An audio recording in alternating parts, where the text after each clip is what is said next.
the focus of everything is my dad, because he's dependent on me.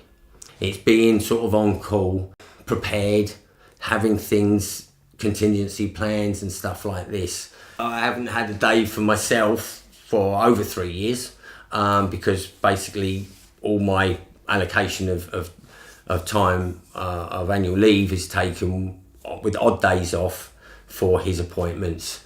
A few people at work have said to me, it's quite unusual to sort of basically give up any sort of social life or prospects of doing anything else to do that. But for me, that's not a question. It's natural. Of course you would.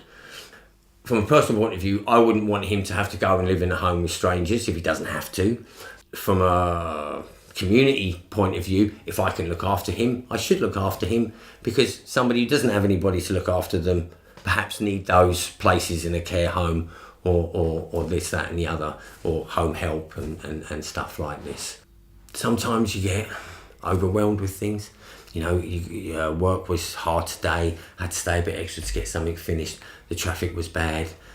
Sainsbury's was really, really busy. But sometimes when you're stressed, and it makes you feel bad afterwards, occasionally you end up saying, oh, come on, Dad, let me just do this. I've asked you 3 times, let me just phone, and then I'll do it, all right? And then afterwards you think, it's not his fault, But other people tell me I'm only human, and at times when I get stressed, I'm going to have that sort of reaction.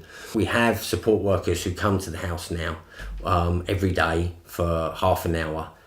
Now this is good. I usually leave for work about 7. I usually get home sort of about 4:30, and they come about 11:30. So it's good that there's someone here halfway through the day. It gives me peace of mind that someone's making sure he's okay.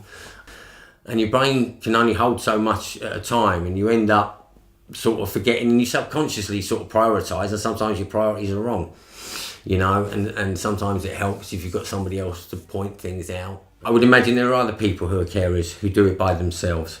You end up neglecting yourself a little bit, and in the long term, that's not beneficial for the person that you're caring for. I think we all prioritise things in our heads in a different way, according to our perception of what's important and what's not. A message to anyone in this situation would be, any help that's offered, take it. It's nice to be outside when the weather permitting. I'm lucky enough that we've got a nice garden.